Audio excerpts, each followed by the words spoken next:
स्वागत है हमारे YouTube चैनल पर। सभी के मंगल की कामना करते हुए आइए महाराज जी के श्री मुख से जो पंचदशी हम श्रवण कर रहे हैं उसके आगे के श्लोकों का श्रवण करें। 38 नंबर श्लोक हो चुका था और तत्व विवेक प्रकरण है। आइए सभी के मंगल की कामना करते हुए आइए। ये ग्रंथ बहुत बढ़िया ग्रंथ है, स्वामी विद्यारण्य जी का ये रचित है। आइए श्रवण करें। शान्तिः शङ्करं शङ्कराचार्यं केशवं बादरायणं सूत्रभाष्यकृतो वन्दे भगवन्तो पुनः पुनः।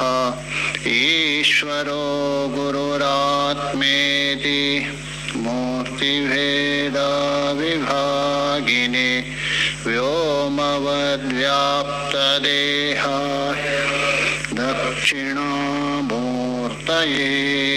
नमः। ॐ शान्ति शान्ति शान्तिः। हम लोग पंचदशी के जो प्रथम प्रकरण है तत्व विवेक प्रकरण, तो उसमें तत्व का जो विवेक कर रहे उसको लेकर विचार कर रहे। नाम बताए ना, पूरी अष्टक विवेक चूड़ामणि में उसमें पूरी अष्टक कहा दिया। पूरी अष्टक बोल दो 8 तत्वों से बना है। 5 प्राण है, 5 ज्ञानेन्द्रिय है, 5 कर्मेंद्रिय है, 5 पंच महाभूत है, अंतःकरण चतुष्टय है, अविद्या अहंकार आदि सब मिला करके 8 होते। पूरी अष्टक कहा दिया विवेक चूड़ामणि में। तो ये जो लिंगम देहस्य ततात्व, ततात्व बोल तो यतः अन्नमय कोश अनात्मा और आत्मा से भिन्न है, वैसे ही अवबोधको, अवबोधक बोल तो ज्ञापको। कौन? अन्वय व्यतिरेक द्विवचन है, उसका अवबोधक कौन है? अन्वय व्यतिरेको। तो बोलते ये 2 द्विवचन है। दर्शयति तो कहने का मतलब जिस प्रकार अन्नमय कोश आत्मा से भिन्न है, अनात्मा है, उसका बोधक हो गया कौन? अन्वय व्यतिरेक। वैसा ही ये लिंग शरीर भी अनात्मा है, उसका बोधक अन्वय व्यतिरेक है, उसको दिखा रहे कौन? ग्रंथकार विद्यारण्य स्वामी जी। दर्शयति का ग्रंथकार। श्लोक देख लीजिए। लिंगाभाने सुषुप्तोष्या आत्मनो भानमन्वयः विधिरेकस्तु तद्भाने लिंगस्य भानमुच्यते।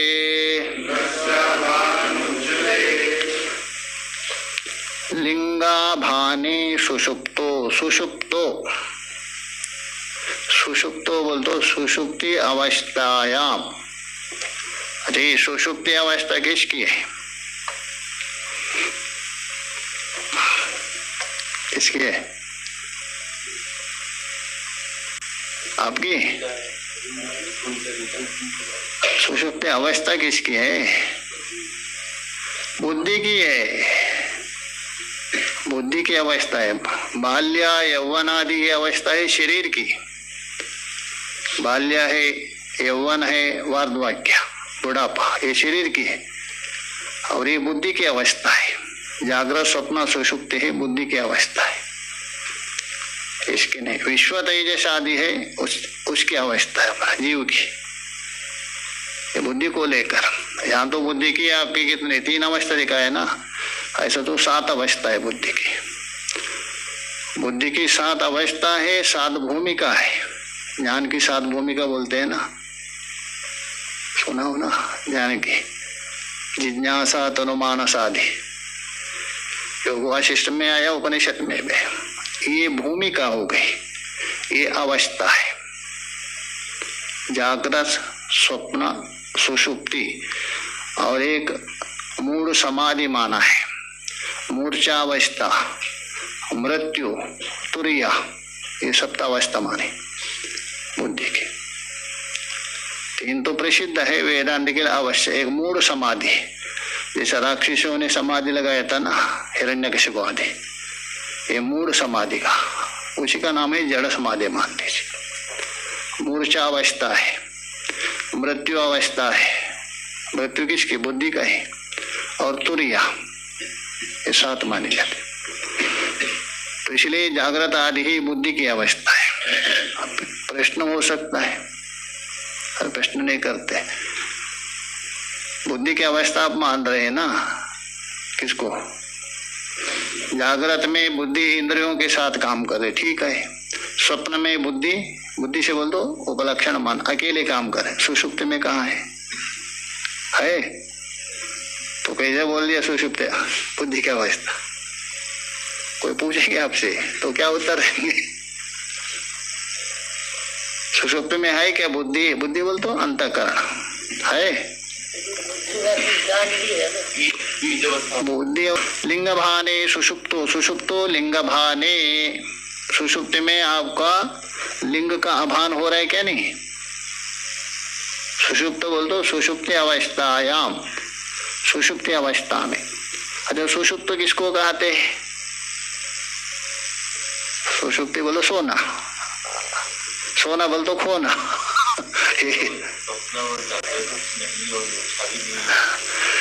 अर्थात सुख गोचरा अविद्या गोचर अविद्या वृत्त्यवस्था। सुख गोचरा और अविद्या गोचरा अविद्या वृत्त्यवस्था। सुख का भी अनुभव हो रहे, अविद्या का भी अनुभव हो रहे, ऐसा अविद्या वृत्ति है। दोनों अनुभव हो रहे वो नहीं? हाँ बोल रहे, कहाँ अनुभव हो रहे?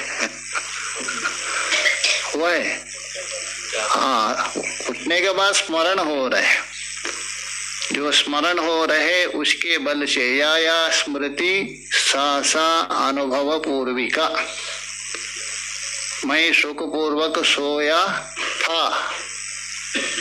प्रयोग कर रहे, मुझे कुछ पता नहीं, वहाँ दो अनुभव हो रहे। इसलिए वहां बताया सुख गोचरा अविद्या गोचरा।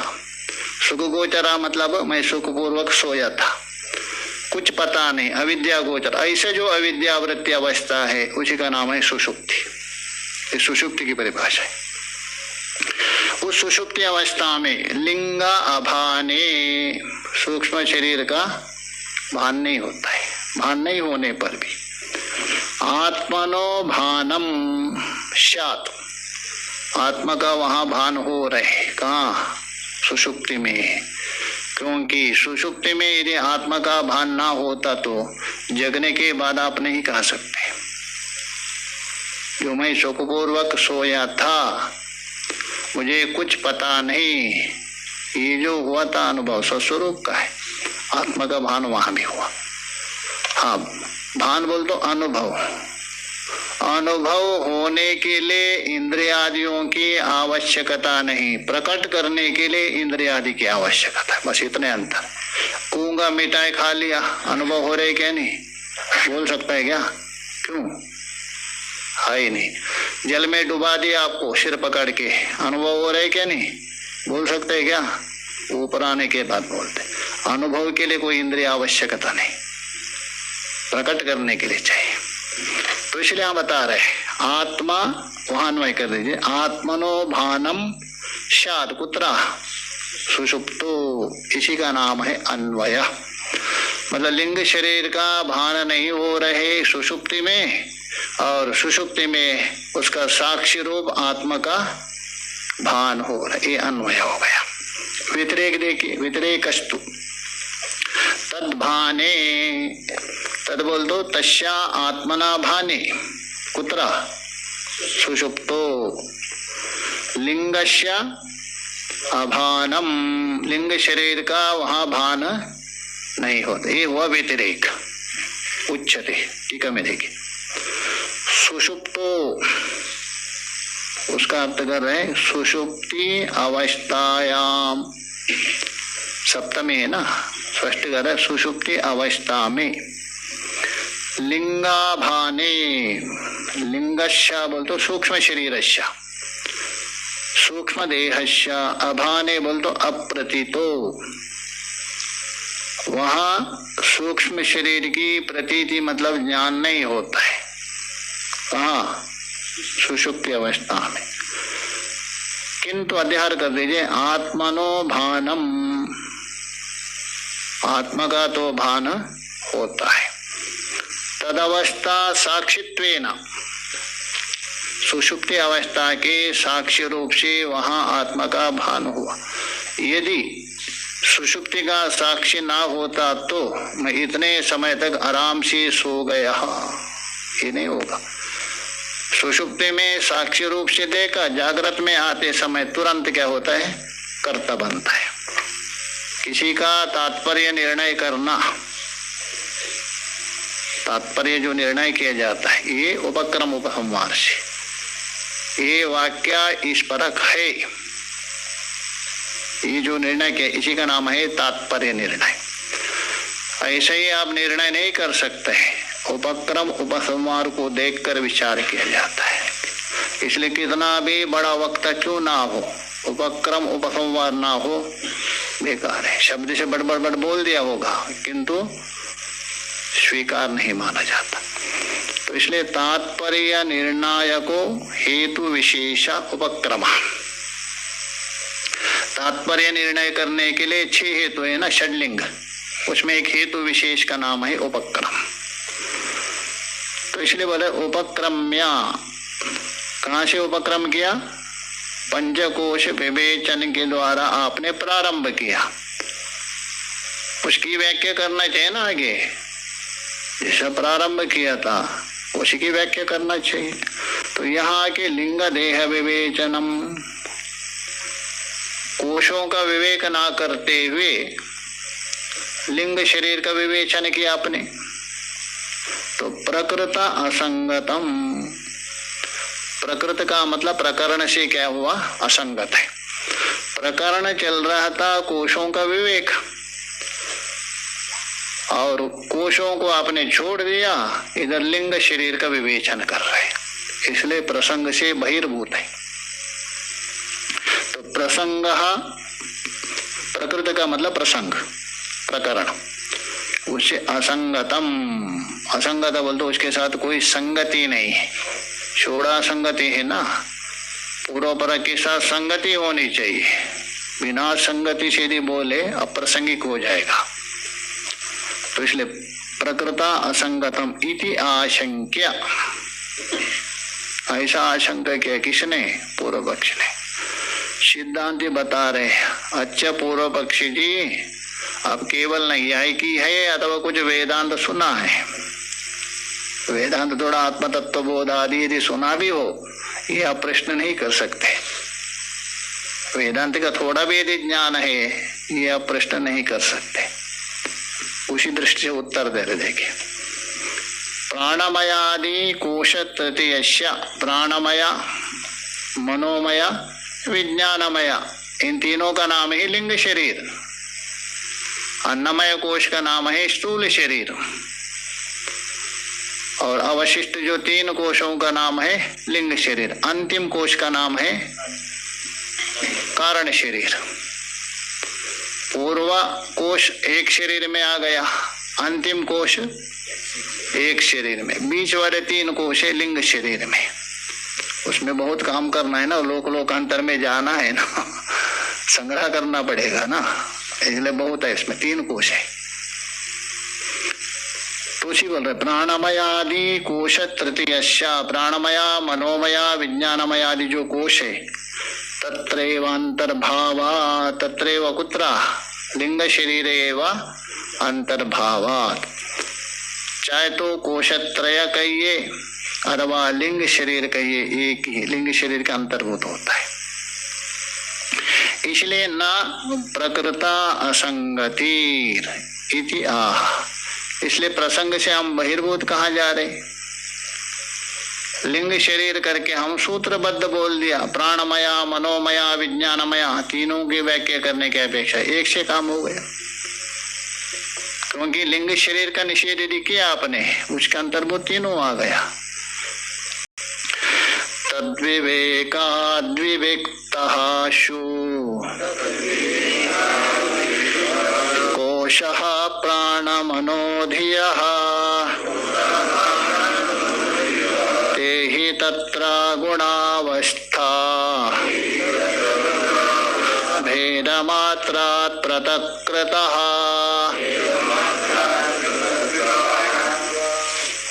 पूर्व पक्षी का जो आक्षेप है उसका उत्तर दे रहे ग्रंथकार। तद्विवेकात्, तस्य विवेक तद्विवेक, षष्ठी समास है। तस्या कस्या लिंग शरीरस्य अथवा सूक्ष्म शरीरस्य, उसका विवेक से आगे अन्वय कर दीजिए। प्राण मनो धियः कोश, प्राणमय कोश, मनोमय कोश, धिय बोल तो विज्ञानमय कोश, विविक्तः शु अर्थात आत्मा से विवेक हो जाता है, आत्मा से भिन्न सिद्ध होता है। क्योंकि लिंग शरीर को यदि आत्मा से भिन्न सिद्ध किया तो उससे प्राणमय आदि कोश से भी क्या होगा, आत्मा भिन्न है, ये सिद्ध हो गया। विविकता बोल तो आत्मा से विवेक हो जाता है, उसको अलग कहने की आवश्यकता नहीं है। क्यों? ते ही बोल दो यस्मात्। अच्छा, पूर्व पक्षी यहाँ प्रश्न कर सकता है, दिया नहीं। अच्छा, लिंग शरीर का विवेक करने से कोशत्रय का क्या होगा, विवेक हो रहे। तो यदि आप उनको लिंग शरीर यदि है तो अलग अलग क्यों कहा दिया? ये प्राणमया है, ये मनोमया है, ये विज्ञानमय क्यों कहा दिया? लिंग शरीर से काम जाए, अलग क्यों कहा दिया? 5 कोश क्यों बता दे, एक ही कहना चाहता। तो उसको उत्तर दे रहे देखिए। ते ही तत्र, ते बोल तो कोशा, तत्र गुणः अवस्था भेद मात्रात् पृथक्कृतः। गुणावस्था का मतलब तत्र बोल तो उस लिंग शरीर में, ते शब्द से लेना ही प्राणमय आदि, वो जो लिंग शरीर में उनका भेद क्यों किया? गुणावस्था भेद मतलब सत्व गुण है, रजो गुण है, तमो गुण है, उनको लेकर उनका भेद किया, उसको लेकर भेद किया।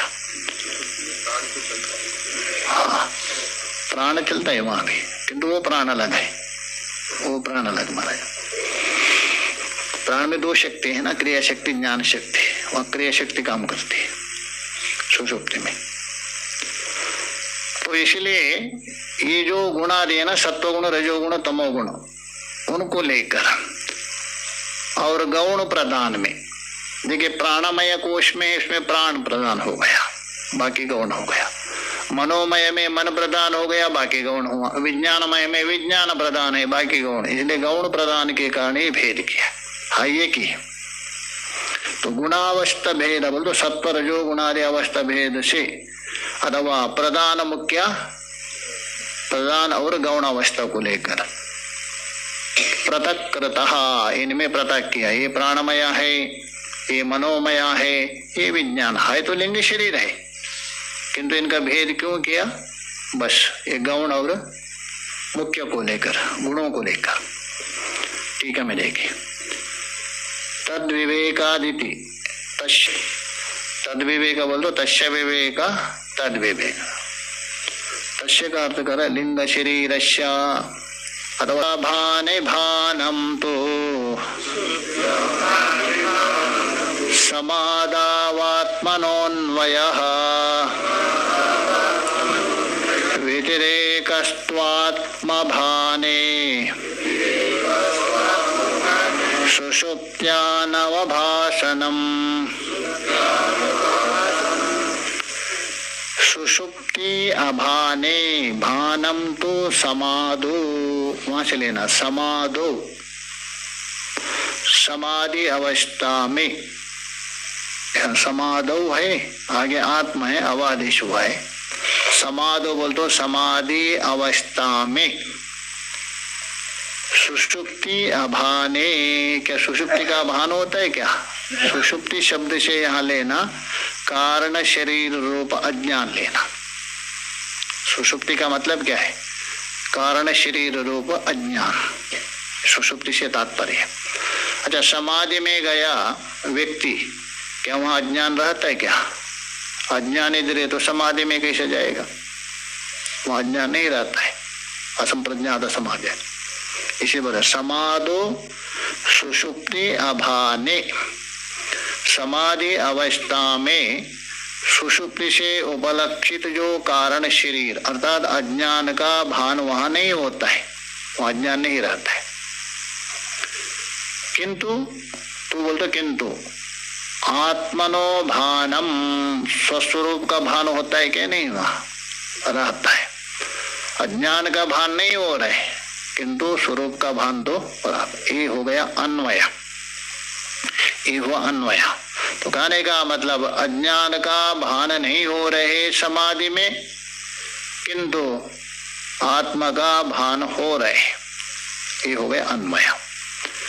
व्यतिरेकस्तु, व्यतिरेक बता रहे, देखिए आत्मा भाने कुत्रा समाधो सुषुप्ति अनवभासनम, सुषुप्ति उपलक्षिता ज्ञानम, सुषुप्ति से यहाँ लेना, सुषुप्ति से उपलक्षित कारण शरीर रूप अज्ञान, उसका भान नहीं होता है, ये हुआ व्यतिरेक।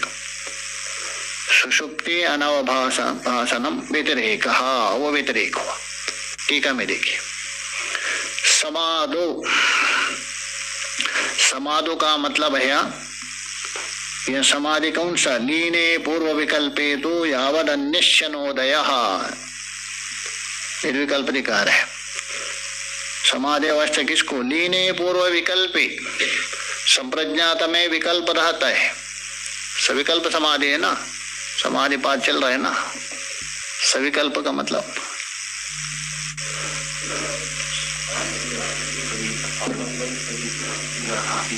विकल्पेन सह वर्तते सविकल्प, त्रिपुटी का भान होता है वहां। मेरे प्यारे दोस्तों, आपका श्रवण करने का बहुत बहुत धन्यवाद। पुनः आपके साथ भेंट होगी। सभी के मंगल की कामना करते हुए यहीं विश्राम देते हैं। श्रवण करने का बहुत बहुत धन्यवाद आपका। तो समय लगेगा। ओम पूर्णमदः पूर्णमिदं पूर्णात् पूर्णमुदच्यते पूर्णस्य पूर्णमादाय पूर्णमेवावशिष्यते। ओम शांति शांति शांति।